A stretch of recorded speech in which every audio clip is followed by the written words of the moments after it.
Praise the Lord. പ്രിയപ്പെട്ടവരെ, തിരുസഭ 2033 മഹാജൂബിലിക്കാട് ഒരുങ്ങിയാണ്.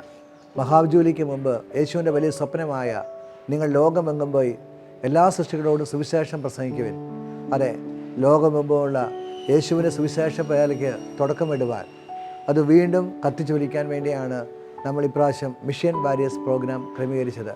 ദൈവകൃപയാൽ ആ ദർശനം ഏറ്റെടുത്തുകൊണ്ട് എല്ലാ ജനതകളെയും സ്നേഹിച്ച് അവർക്ക് യേശുവിനെ കൊടുക്കുവാൻ, എല്ലാവരെയും അന്ത്യവിധിനാളിൽ യേശുവിനോടൊപ്പം ദൈവത്തോടൊപ്പം കാണുവാൻ നമ്മൾ ആഗ്രഹിക്കുന്നു. അതിനുവേണ്ടി പ്രാർത്ഥിക്കുന്നു, പ്രവർത്തിക്കുന്നു.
ഇന്ന് ഈ സായം സന്ധ്യയിലെ വൈകുന്നേരം നിത്യജീവൻ എന്നൊരു വിഷയത്തെപ്പറ്റിയാണ് ദൈവാത്മാവ് ചിന്തിക്കാനായിട്ട് നമുക്ക് തന്നിരിക്കുന്നത്.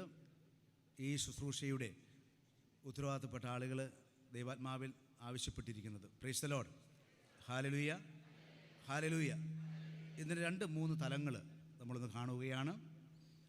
ബൈബിൾ ഈ വാക്കുകളെ, ഈ നിത്യജീവൻ എന്ന വാക്കിനെ പരിചയപ്പെടുത്തുമ്പോൾ ഉപയോഗിക്കുന്ന സാഹചര്യങ്ങളും അതിൻ്റെ മുഴുവൻ അർത്ഥവും ആഴവും പറ്റുന്ന സമയം കൊണ്ട് നമ്മളൊന്ന് കാണാൻ പോവുകയാണ്. Praise the Lord, hallelujah.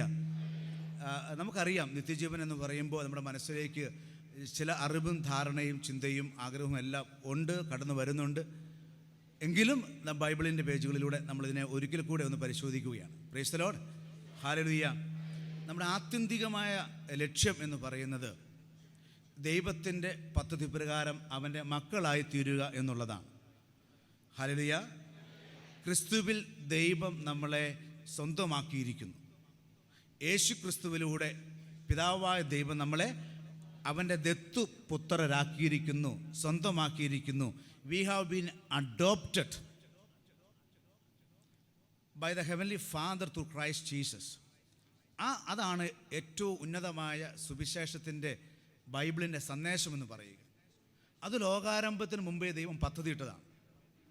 Ephesus ലേഖനം അതിൻ്റെ 1-ാം അധ്യായത്തിൻ്റെ 4-ാമത്തെ വാക്യം, അത് നാം ഇങ്ങനെയാണ് വായിക്കുന്നത്: ലോകസ്ഥാപനത്തിന് മുമ്പേ ദൈവസന്നിധിയിൽ നിഷ്കളങ്കരും നിർദോഷരുമായിരിക്കുവാൻ തക്കവിധം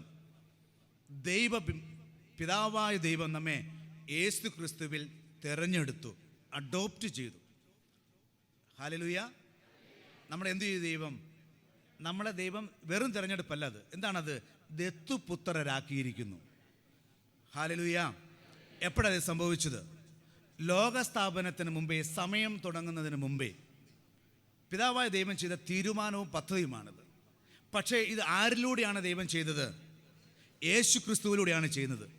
ലൂസിഫർ വീഴുന്നതിന് മുമ്പ്, ആദവും ഹവ്വയും വീഴുന്നതിന് മുമ്പ്, പാപം ഭൂമിയിൽ പ്രവേശിക്കുന്നതിന് മുമ്പേ പിതാവായ ദൈവം യേശു ക്രിസ്തുവിൽ നമ്മളെ അവൻ്റെ ദത്തുപുത്രരാകുവാൻ വിളിച്ചിരിക്കുന്നു, തിരഞ്ഞെടുത്തിരിക്കുന്നു, പദ്ധതി ഇട്ടിരിക്കുന്നു. Praise the Lord. അങ്ങനെ ദത്തുപുത്രരാക്കപ്പെടുന്നവർക്ക് ദൈവം കൊടുക്കുന്ന ജീവാവസ്ഥയ്ക്ക് പറയുന്ന പേരാണെന്ത്? നിത്യജീവൻ. ഹല്ലേലൂയ. അതിനകത്ത് 2 വാക്കുകളുണ്ട്. എന്താണത്? നിത്യം, ജീവൻ. Hallelujah, hallelujah. നമുക്കറിയാം എന്താണ് ജീവൻ എന്നറിയാം. നിത്യം, ആ വാക്കിൻ്റെ അർത്ഥവും നമുക്കറിയാം. Hallelujah, hallelujah.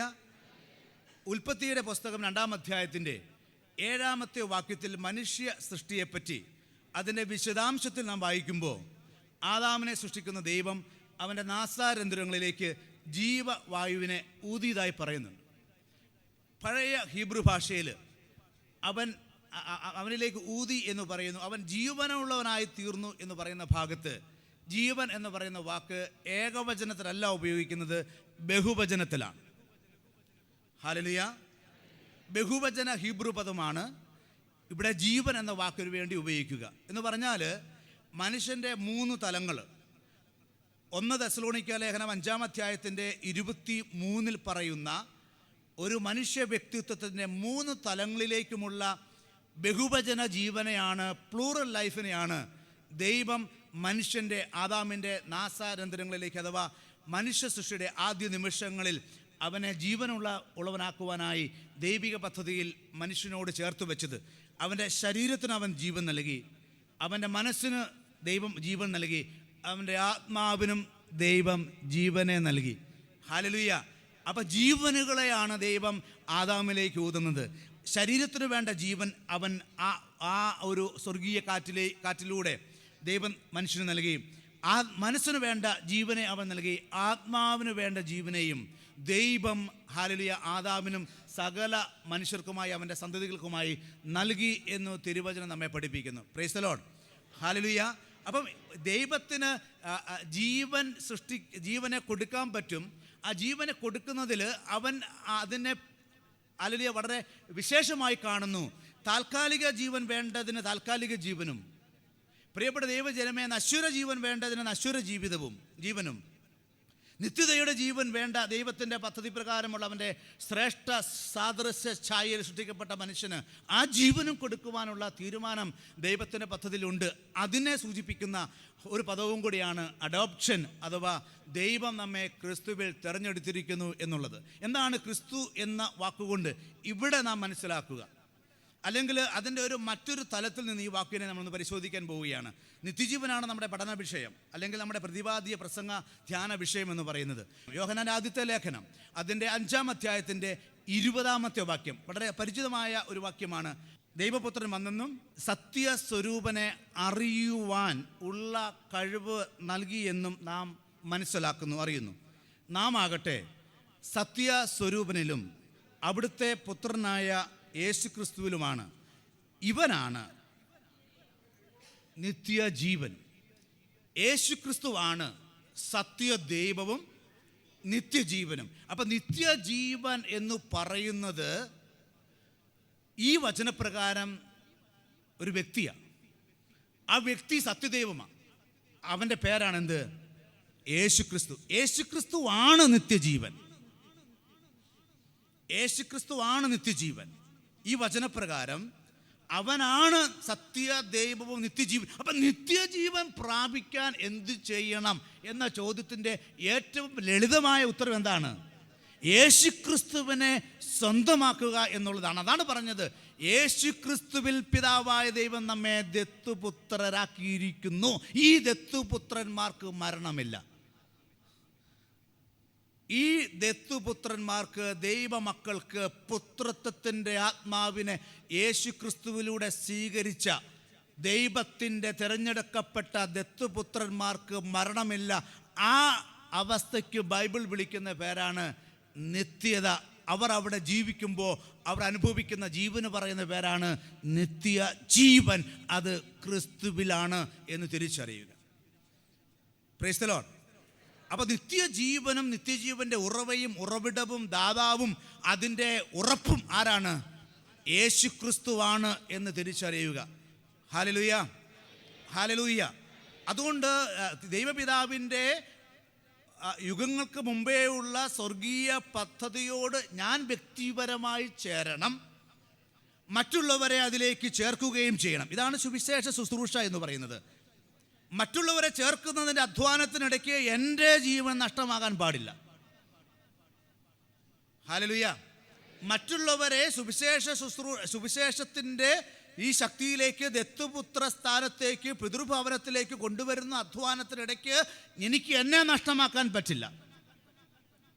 ഹല്ലേലൂയ. എൻ്റെ നിത്യജീവനെ എനിക്ക് പണയപ്പെടുത്തിക്കൊണ്ട്, അപകടപ്പെടുത്തിക്കൊണ്ടൊരു ശുശ്രൂഷ ചെയ്യാൻ പറ്റില്ല. അത് വളരെ ആത്മഹത്യാപരമായ ഒരു ശുശ്രൂഷയായിരിക്കുമെന്ന് തിരിച്ചറിയുക. അതേസമയം ദൈവത്തിൻ്റെ ഈ ഒരു വലിയ പദ്ധതിയോട് എനിക്ക് കൈകോർക്കാതിരിക്കാനും പറ്റുകയില്ല. കാരണം ഇത് യുഗങ്ങൾക്ക് മുമ്പേ ദൈവം വെച്ചിരിക്കുന്ന പദ്ധതി ആയതുകൊണ്ട് ദൈവം എന്നെയും ഇതിലേക്ക് വിളിച്ചിരിക്കുന്നു. ഇതിനെ സ്വന്തമാക്കാനും വ്യാപിപ്പിക്കാനും, ഇതിൻ്റെ അംബാസഡറായി, ഇതിൻ്റെ പ്രതിനിധിയായി, ഇതിൻ്റെ ഒരു ഭടനായി, പോരാളിയായിരിക്കുവാനും ദൈവം എന്നെ വിളിച്ചിരിക്കുന്നു എന്നുള്ള അറിവും നമ്മെ ഈ നിമിഷം സ്വാധീനിക്കുകയാണ്. Hallelujah, hallelujah. നമ്മളിവിടെ കണ്ടൊരു വാക്കുണ്ട്, സത്യസ്വരൂപനെ അറിയുവാൻ. ആര് കൃപ നൽകി? യേശു കൃപ നൽകി. ഹല്ലേലൂയ. യോഹന്നാൻ്റെ സുവിശേഷത്തിൽ നിത്യജീവനെ പറ്റിയുള്ള വളരെ മനോഹരമായ ഒരു നിർവചനം അപ്പസ്തോലൻ നൽകുന്നുണ്ട്. അത് യോഹന്നാൻ്റെ സുവിശേഷം 17-ാം അധ്യായത്തിൻ്റെ 3-ാം വാക്യമാണ്. യോഹന്നാൻ്റെ സുവിശേഷം 17-ാം അധ്യായത്തിൻ്റെ 3 സത്യത്തിൽ നിത്യജീവൻ്റെ മറ്റൊരു തലം നമുക്ക് വെളിപ്പെടുത്തി തരുന്നത്. നമ്മൾ അതിലേക്കൊന്ന് പോവുകയാണ്. കൈകൾ ഉയർത്തി ഒരു ഹല്ലേലൂയ പറഞ്ഞേ. 2 കൈകളും വീശി ഒരു ഹല്ലേലൂയ പറഞ്ഞേ. ഇരുകരങ്ങളും അടിച്ചുകൊണ്ടൊരു ഹല്ലേലൂയ പറഞ്ഞേ. Hallelujah, hallelujah.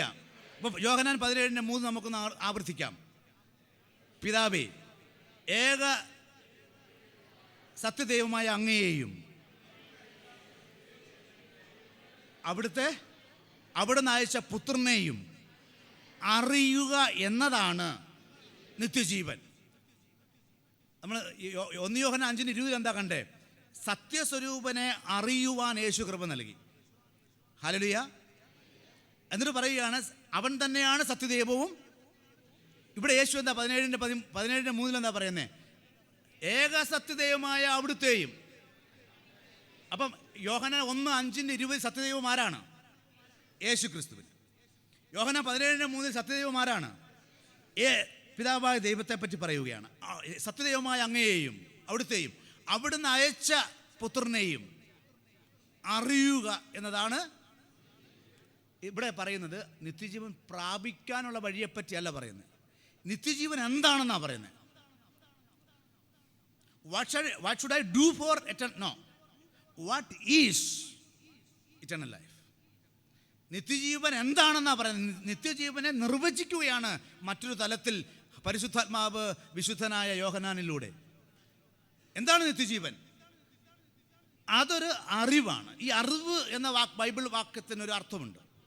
ആദം അവൻ്റെ ഭാര്യയെ അറിഞ്ഞു, കായൻ അവൻ്റെ ഭാര്യയെ അറിഞ്ഞു. ഹല്ലേലൂയ. അവനെ പ്രസവിക്കുന്നത് വരെ അവൻ അവളെ അറിഞ്ഞില്ല. ഹല്ലേലൂയ.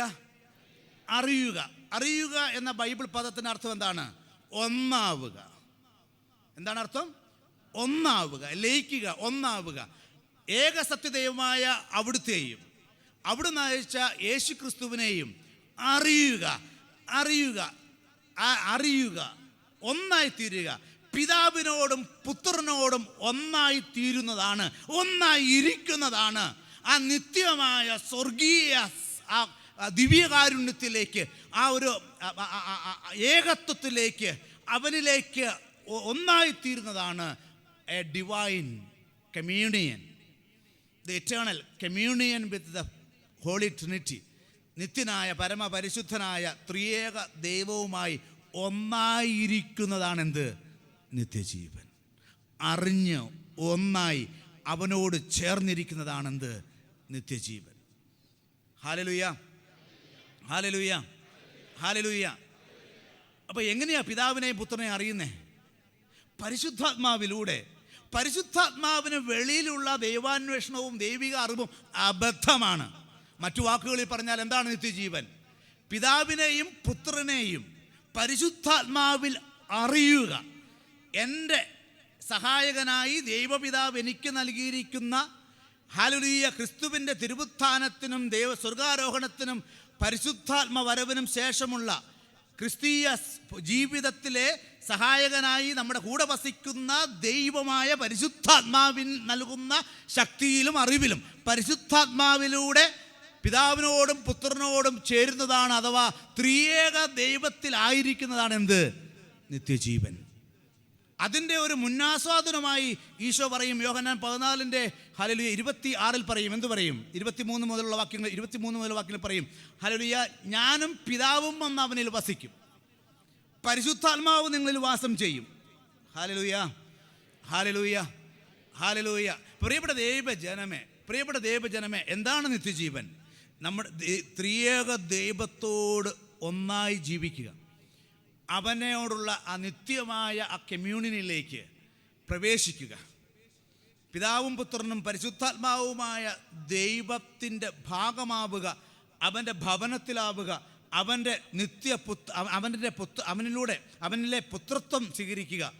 ഹല്ലേലൂയ. അത് അങ്ങനെ ദൈവപുത്രന്മാരായി ദൈവമക്കളായി പിതാവേ എന്ന് വിളിച്ച് നിത്യാരാധനയിൽ പങ്കെടുക്കുന്ന സ്വർഗീയ സമയം അവസാനിക്കാത്ത ഒരു സമയകാലഘട്ടത്തിലേക്ക്, ദൈവത്തിൻ്റെ ഒരു സമയകാലഘട്ടത്തിലേക്ക് പ്രവേശിക്കുന്ന ഹല്ലേലൂയ ദൈവിക പദ്ധതിയുടെ അവസാനിക്കാത്ത ജീവിതത്തിൻ്റെ അമർത്യതയുടെ ഹല്ലേലൂയ മരണമില്ലായ്മയുടെ ജീവിതത്തിന് ബൈബിൾ വിളിക്കുന്ന പേരാണെന്ത്? നിത്യജീവൻ. Praise the Lord. അതുകൊണ്ട് ഈ വാക്കിനെ മോക്ഷമെന്നോ സ്വർഗമെന്നോ വാക്കുകൾ ഉപയോഗിച്ച് ചെറുതാക്കി കളയരുത്. ഇത് സ്വർഗത്തെക്കാളും മോക്ഷത്തെക്കാളും ഉപരിയാണെന്ന് തിരിച്ചറിയുക. ഇത് പറഞ്ഞാൽ അർത്ഥം, ഈ ചെറിയ വാക്കുകൾ ഉപയോഗിച്ച് വലിയ സത്യത്തെ നമ്മൾ മറച്ചു കളയാൻ പാടില്ല. ഇത് അതിലും വലുതാണെന്ന് തിരിച്ചറിയുക. ഹല്ലേലൂയ. ദൈവത്തിൻ്റെ മക്കളായി തീരുന്നതാണ്. ഹല്ലേലൂയ. പിതാവും പുത്രനും പരിശുദ്ധാത്മാവുമായി ഒന്നായി തീരുന്നതാണ്. നമ്മുടെ വ്യക്തിത്വം നഷ്ടമാകുന്നൊരൊന്നാകലല്ല, ഒരു കമ്മ്യൂണിയനായി തീരുന്നതാണ്, അറിയുന്നതാണ്. Hallelujah, hallelujah. ആ അറിവാണ്, ആ ഒന്നാകലാണ്, ആ നിത്യ കമ്മ്യൂണിയനാണ്, ഏകത്വമാണ്. പ്രിയപ്പെട്ട ദൈവജനമേ, ഹല്ലേലൂയ, ദൈവം നമുക്കായി ക്രിസ്തുവേശുവിൽ ഒരുക്കി നൽകിയിരിക്കുന്നത്. Praise the Lord. Hallelujah, hallelujah. യേശുവേ സ്തോത്രം, യേശുവേ നന്ദി. ഹല്ലേലൂയ. അങ്ങനെയാണെങ്കിൽ യേശു ക്രിസ്തുവിൽ ആണ് ദൈവം നമ്മളെ ഈ ഒരു അനുഗ്രഹത്തിലേക്ക് വിളിച്ചിരിക്കുന്നത് എങ്കിൽ, പ്രിയപ്പെട്ട ദൈവജനമേ, യേശു ക്രിസ്തു ആദാം പാപം ചെയ്താലും ചെയ്തില്ലെങ്കിലും മനസ്സിലാവുന്നുണ്ടല്ലോ. ഹല്ലേലൂയ. ഈ ഒരു തെരഞ്ഞെടുപ്പ് സംഭവിക്കും, അതായിരുന്നു ദൈവത്തിൻ്റെ പദ്ധതി. പാപം ചെയ്തതുകൊണ്ട് പാപപരിഹാര ശേഷം ദൈവം നമ്മളെ ദത്തുപുത്രരാക്കി. യേശു ക്രിസ്തുവിലൂടെയുള്ള പാപപരിഹാര പ്രവൃത്തിയെ നിർവഹിച്ചതിന് ശേഷം ദൈവം നമ്മെ ദത്തുപുത്രരാക്കി മാറ്റി. പക്ഷെ ദൈവത്തിൻ്റെ പദ്ധതി മനുഷ്യൻ ആദം വീണാലും വീണില്ലെങ്കിലും നമ്മളെ അവൻ്റെ പുത്രന്മാരാക്കി മാറ്റി നിത്യതയുടെ ഹല്ലേലൂയ അനുഗ്രഹത്തിലേക്ക് കൊണ്ടുപോകുക എന്നുള്ളത് തന്നെയായിരുന്നു. ആ ജീവനെ തന്നെയാണ് ദൈവം ആദാമിലും അവൻ്റെ സന്തതികളിലും നിക്ഷേപിച്ചതും ദൈവം പദ്ധതിയിട്ടതും എന്ന് തിരിച്ചറിയുക. Praise the Lord. ഹല്ലേലൂയ. അതുകൊണ്ട് ആദാം പാപം ചെയ്യുന്നതിന് മുമ്പുള്ള ഒരു ആത്മീയ മണ്ഡലത്തിലേക്ക് നമ്മളെ തിരികെ വിളിക്കുന്ന, നമ്മളെ മടക്കിക്കൊണ്ടുപോകുന്ന ദൈവിക പ്രവൃത്തിയാണ് സുവിശേഷ ജോലി എന്ന് തിരിച്ചറിയുക. അതിന് തടസ്സമായി വന്ന ആദാമിക പാപവും വ്യക്തിപരമായി മനുഷ്യൻ ചെയ്ത പാപങ്ങളും ലോകത്തിൻ്റെ മുഴുവൻ പാപങ്ങളും പരിഹരിക്കേണ്ട ഒരു ആവശ്യം ഇതിനിടയിൽ സംഭവിച്ചു പോയതുകൊണ്ട് അത് പരിഹരിക്കപ്പെടുവാൻ വേണ്ടി യേശു ഹല്ലേലൂയ ശരീരത്തിൽ പ്രത്യക്ഷപ്പെടുകയും കാൽവരിയിൽ അവൻ യാഗമാവുകയും അടക്കപ്പെട്ട് ഉയർത്തെഴുന്നേൽക്കുകയും ചെയ്തു എന്നുള്ള ആ സന്ദേശവും കൂടി നാം ഇതിനോട് ചേർത്ത് വെച്ചു പറയണം എന്ന് മാത്രമേ ഉള്ളൂ. ഈ ഒരു വീഴ്ച ആദാമിനുണ്ടായിരുന്നില്ലെങ്കിൽ പോലും യേശു ക്രിസ്തു പ്രസംഗിക്കപ്പെടേണ്ട ഒരു സുവിശേഷ സത്യമായിരുന്നു എന്ന് തിരിച്ചറിയുക. ആദാം വീണു പോയിരുന്നില്ലായിരുന്നെങ്കിൽ പോലും യേശു ക്രിസ്തുവിലാണ് നമ്മുടെ ദൈവപുത്രത്വം ഉറപ്പിക്കപ്പെട്ടിരുന്നു എന്നുള്ളത് കൊണ്ട് യേശു ക്രിസ്തുവിലൂടെ ലഭ്യമാകുന്ന ഈ ഒരു ദൈവിക പുത്രത്വത്തിൻ്റെ അഭിഷേകത്തെപ്പറ്റി, അതിൻ്റെ അനുഗ്രഹത്തെപ്പറ്റി ഉറക്കെ പറയാതിരിക്കുക അസാധ്യമായിരുന്നു എന്നും കൂടി തിരിച്ചറിയുക. ഹല്ലേലൂയ, യേശുവേ സ്തോത്രം. അതുകൊണ്ട് അമരത്വത്തിൻ്റെ, മരണമില്ലായ്മയുടെ ഒരു സുവിശേഷവും ഒരു മരണമില്ലാത്ത അവസ്ഥയിലേക്കുള്ളൊരു വിളിയും ദൈവം നമുക്ക് നൽകിയിരിക്കുന്നു എന്ന് സഹോദരങ്ങളെ തിരിച്ചറിയുക. എത്രയോ ശ്രേഷ്ഠമാണെന്ന് നോക്കിക്കേ. ഹല്ലേലൂയ. ഈ ലോകത്തിൻ്റെ ഞെരുക്കങ്ങൾ, ഈ നമുക്ക് മുമ്പിൽ വയ്ക്കുന്ന മർത്യതയുടെ ഭീകരത, അഥവാ നമുക്ക് നൽകുന്ന നിരാശ, അഥവാ നമുക്ക് നൽകുന്ന ആശങ്ക, ഇതിനെല്ലാം അതിജീവിക്കുന്ന ഹല്ലേലൂയ സുവിശേഷ വചനമായി ഉൽപ്പത്തി 2:7 ജീവൻ എന്ന് പറയുന്ന ബഹുവചന പദത്തിലൂടെ ദൈവം നമുക്ക് നൽകിയിരിക്കുന്നു എന്ന് തിരിച്ചറിയുക. വെറും ജഡത്തിലെ ജീവനല്ല ദൈവം ഊതിയത്, അവൻ നിത്യതയുടെ ജീവശ്വാസമാണ് നമ്മിലേക്കും മാതാമിലേക്കും ഊതിയത് എന്ന് തിരിച്ചറിവിൽ പരിശുദ്ധ റൂഹായ്ക്ക് ഒരു സന്തോഷകരമായി ഹല്ലേലൂയ പറഞ്ഞേ. ഹല്ലേലൂയ. ഒരു പക്ഷേ റൂഹ എന്ന വാക്കിൻ്റെ അർത്ഥം തന്നെ കാറ്റാണ് എന്നാണെങ്കിൽ ദൈവത്തിൻ്റെ ജീവൻ്റെ കാറ്റിനെ നമ്മിലേക്ക് ഊതുമ്പോൾ ക്രിസ്തുവേശുവിലെ നിത്യജീവൻ പരിശുദ്ധാത്മാവിലൂടെ നടപ്പിലാക്കുന്ന സ്വർഗീയ പിതാവിൻ്റെ സ്നേഹപദ്ധതിയെ നമ്മളൊന്ന് തിരിച്ചറിഞ്ഞേ. പുത്രത്വത്തിൻ്റെ ആത്മാവിനെ അഥവാ ജീവറൂഹായെ, ജീവക്കാറ്റിനെ നിയമം ഉൽപ്പത്തി 2:7 നൽകിയതാണെങ്കിൽ പ്രിയപ്പെട്ട ദൈവജനമേ, ഉൽപ്പത്തി 2:7 വിശാലമായ വിശദമായ പഠനം മാത്രമേ പുതിയ നിയമം ആകുന്നുള്ളൂ എന്ന് തിരിച്ചറിയുക.